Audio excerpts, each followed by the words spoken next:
Guys आज की इस वीडियो के अंदर मैं आपको बताने वाला हूं कि अगर आपके कंप्यूटर में पावर सप्लाई नहीं काम कर रहा है, यानी कि आपका कंप्यूटर ऑन नहीं हो रहा है, आपके कंप्यूटर की पावर सप्लाई यदि ख़राब हो चुकी है और आपका कंप्यूटर नहीं ऑन हो पा रहा है, तो आज की इस वीडियो के अंदर मैं यही आपको बताने वाला हूं कि आप अपने घर पर आप अपने कंप्यूटर की पावर सप्लाई को कैसे रिपेयर कर सकते हैं। आज की वीडियो में यही मैं आपको जानकारी देने वाला हूं और बेसिकली मैं पूरा पावर सप्लाई रिपेयर करके भी आपको दिखाने वाला हूँ। जो मैं तरीका आपको करके दिखाने वाला हूँ, उस तरीके को अगर फॉलो करेंगे तो आपका जो है पावर सप्लाई 100% वर्क करने लग जाएगा और आपका कंप्यूटर भी ऑन होने लगेगा। तो चलिए इस वीडियो की शुरुआत करते हैं और आपको दिखाते हैं कि कैसे क्या-क्या करना है। तो इसके लिए चलते हैं अपने कंप्यूटर डिस्प्ले पर। तो यहाँ पे देखो यार, मैंने सीपीयू को यहाँ पे अपने मॉनिटर से और इसके कीबोर्ड माउस वगैरह सब कुछ हटा लिए हैं। यहाँ पे आप सीपीयू देख सकते हो, हमने ये अलग रख लिया है। और सबसे पहले करेंगे क्या, इसके जो बैक साइड के जो दो स्क्रू हैं, इसका पहले ये वाला पैनल खोलेंगे और इसके एसएमपीएस यानी कि पावर सप्लाई जो है हमारा, उसको चेक करेंगे कि क्यों नहीं ये वर्क कर रहा है, क्या प्रॉब्लम आ रही है पावर सप्लाई में जिसकी वजह से हमारा कंप्यूटर जो है ऑन नहीं हो रहा है। तो चलिए इसको मैंने इस पैनल को हटा लिया है।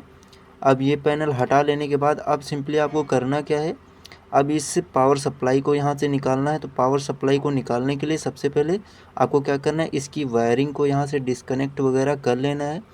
जितने भी वायर वगैरह इसमें लगे हुए हैं मदरबोर्ड में, ये देखिए ये सीपीयू पावर के लिए है, तो इसको भी आपको हटा लेना है। यहाँ पे एक क्लिप दी हुई है, तो इस क्लिप को दबा करके इस वायर को निकाल लेना है। तो चलिए हमने इस वायर को यहाँ से निकाल लिया है और वायर को निकाल लेने के बाद ये जो वायर जा रही है ये आपकी हार्ड डिस्क से जुड़ रही है, तो ये वाली वायर भी आपको निकाल देनी है। तो चलिए मैं ये भी वायर निकाल देता हूँ और निकाल देने के बाद में अभी के टाइम पे यहाँ पे हमारा एसएमपीएस जो है पावर सप्लाई जो है, यहाँ से अब हम इसको अलग करेंगे।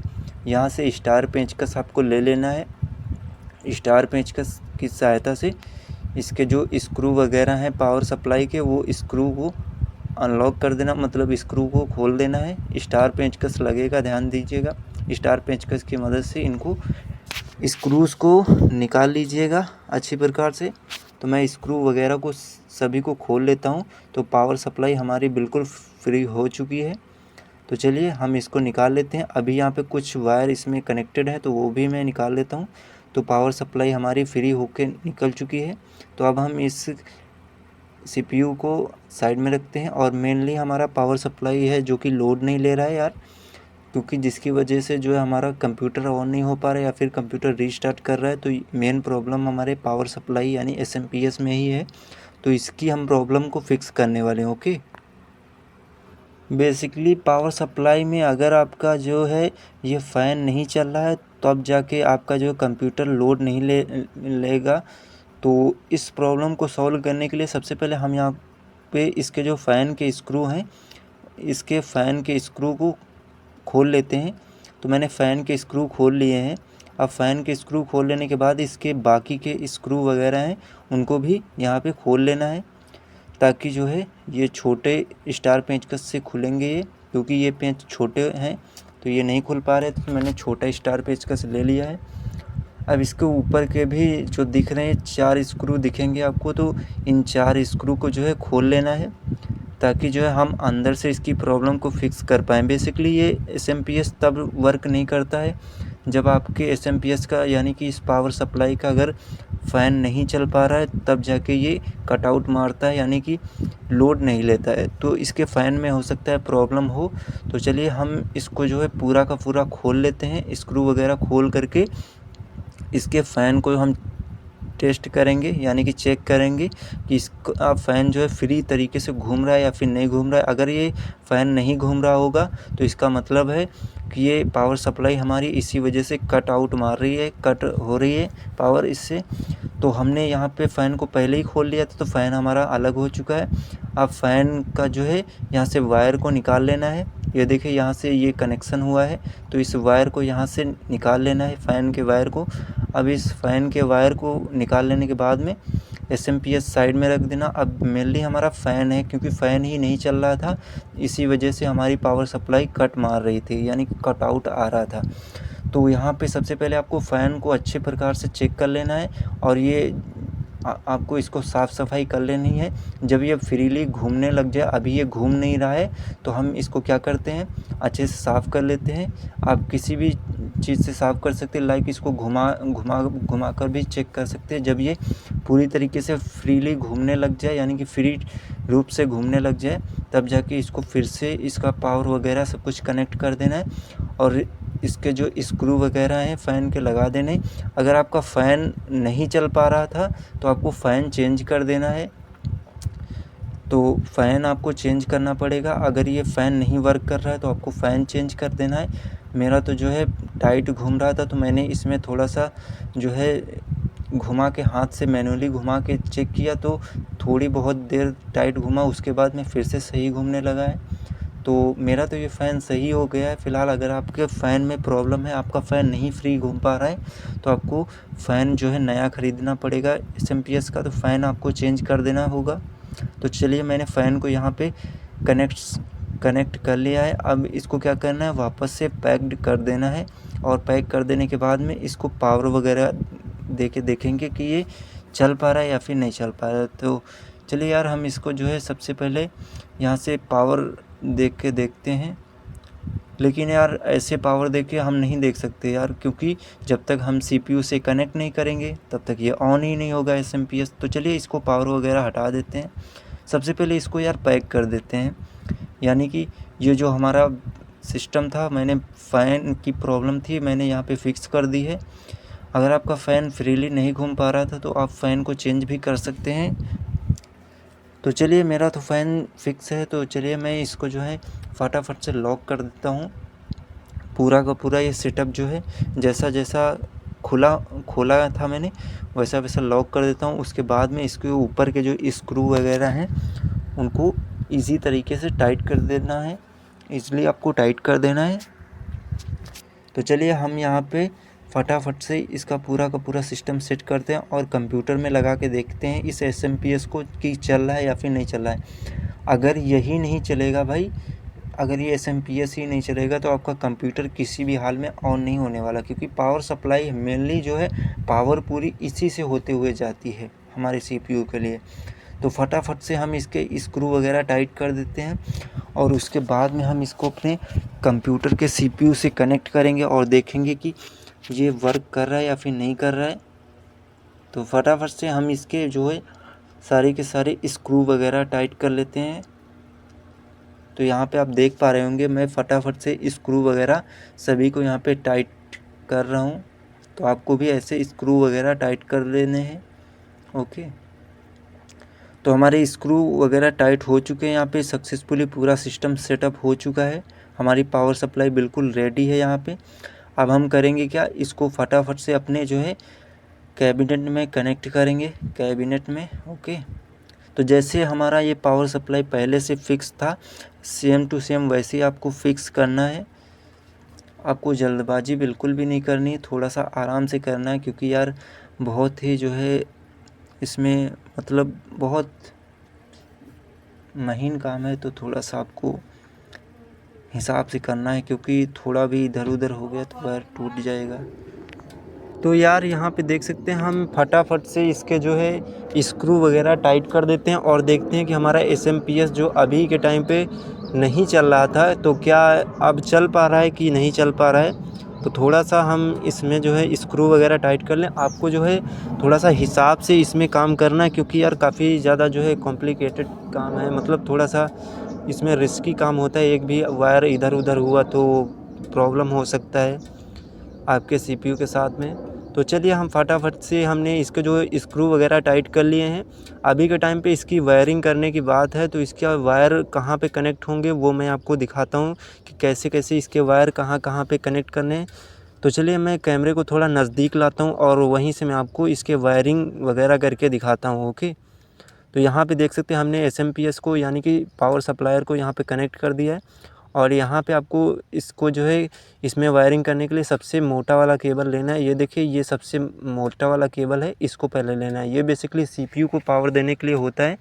तो मैंने कैमरे को थोड़ा सा स्टेबल कर दिया है एंड यहाँ पे जो है इस CPU वायर को सबसे पहले कनेक्ट करेंगे। तो ये CPU वायर कहाँ पे लगेगा, आप ध्यान देंगे तो आपकी रैम की बगल ये स्लॉट होगा। तो यहाँ पे आपको इस CPU वायर को लगाना है। CPU को पावर देने वाली वायर है तो यहाँ पे लगाना है।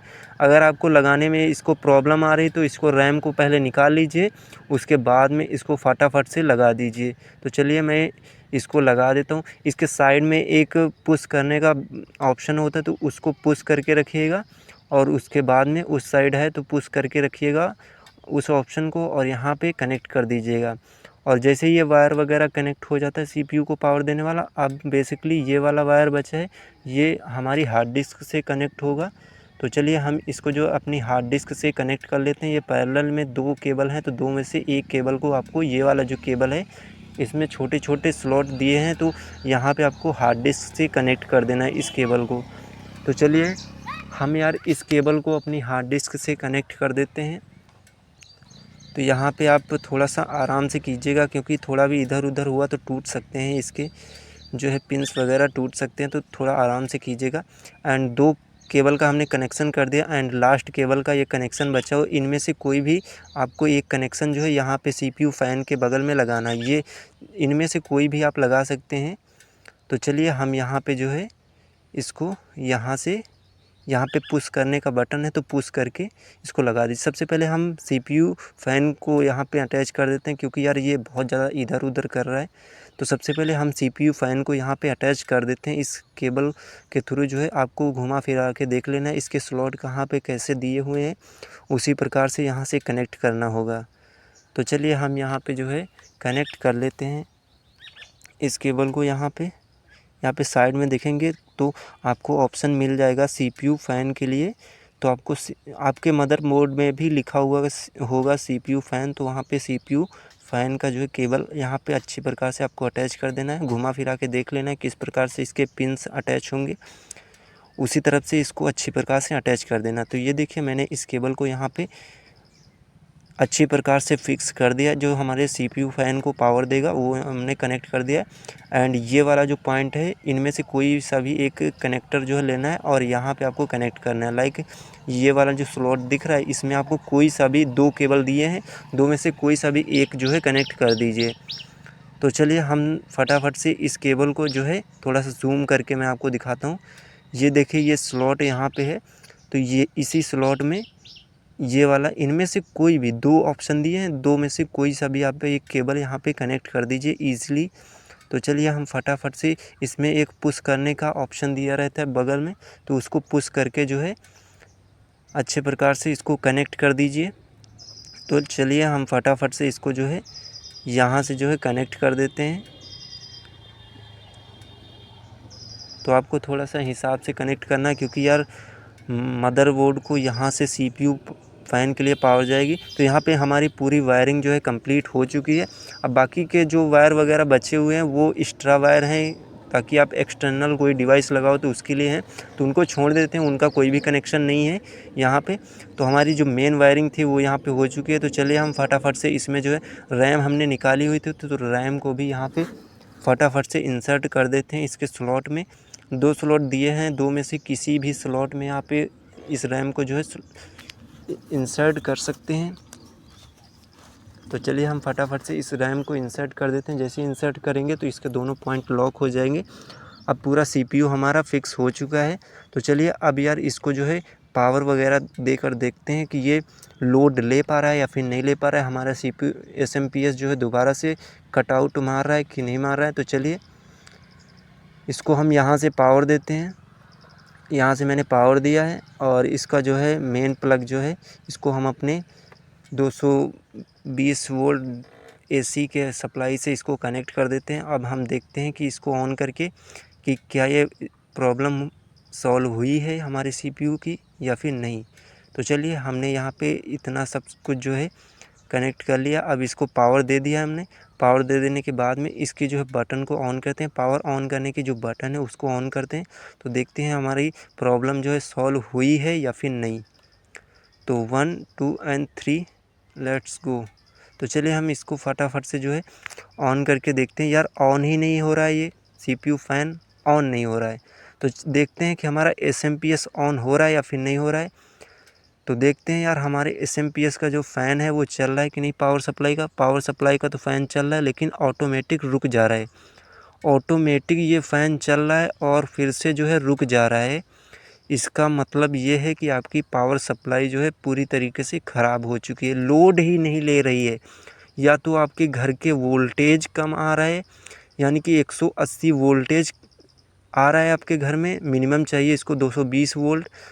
तो जो है ये हो सकता है वोल्टेज की वजह से कट आउट मार रहा हो सकता है कि जो है इसमें वायरिंग वगैरह गलत हो। तो एक बार फिर से हम इसकी वायरिंग वगैरह अच्छे से साफ़ सफाई करके दोबारा से इसके CPU वायर जो है मेन वायर, उसको दोबारा से कनेक्ट करते हैं और देखते हैं कि क्या ये प्रॉब्लम सॉल्व हुई है या फिर नहीं हुई है। तो यहाँ पे जो है हमने दोबारा से केबल कनेक्ट किया और दोबारा से पावर इसको ऑन करते हैं और देखते हैं कि ये ऑन होता है कि नहीं। तो मैंने पावर ऑन किया, CPU का फ़ैन अब भी नहीं चल रहा है। इसकी मेन प्रॉब्लम यहीं पे अटकी हुई है कि यानी हमारा जो SMPS है वो गाइस लोड नहीं ले पा रहा है। या तो हमारे घर का वोल्टेज कम है, तो सबसे पहले आपको वोल्टेज चेक कर लेना है मल्टीमीटर या फिर वोल्टमीटर के थ्रू। अगर वोल्टेज 180 से कम है तो आपका जो है कंप्यूटर नहीं ऑन होगा। तो यही प्रॉब्लम आ रही है कटआउट में। या फिर हो सकता है आपका जो SMPS है वो ही ख़राब हो, यानी कि पावर सप्लाई ही ख़राब हो। तो इस कंडीशन में आपको करना क्या है, ये देखिए यहाँ पे जो है कैबिनेट में हमारी लाइट वगैरह जलती ब्लिंक करती है बस। इसका मतलब है कि आपका जो पावर सप्लाई वो किसी वजह से ख़राब हो सकता है, या फिर पावर सप्लाई ठीक भी हो सकता है। आप इसको एक बार दुकान पे दिखवा लीजिएगा एंड इसके बाद में हम देखने की कोशिश करेंगे। तो यहाँ पे यार हमारा जो पावर सप्लाई तो घूम रहा है, इसका फ़ैन ऑटोमेटिक कट आउट मार रहा है। इसका मतलब है कि दो कंडीशन इसमें हो सकती है, या तो आपका पावर सप्लाई ख़राब है या तो आपके घर का वोल्टेज सही नहीं आ रहा है। तो इस कंडीशन में एक बार आपको इसको मैकेनिक को दिखवाना ही पड़ेगा। तो इस तरीके से आप चेक कर सकते हैं कि आपकी पावर सप्लाई ठीक है या फिर नहीं। तो चलिए मिलते हैं नेक्स्ट वीडियो में, तब तक के लिए वीडियो देखने के लिए आप सभी लोगों का एक बार फिर से धन्यवाद।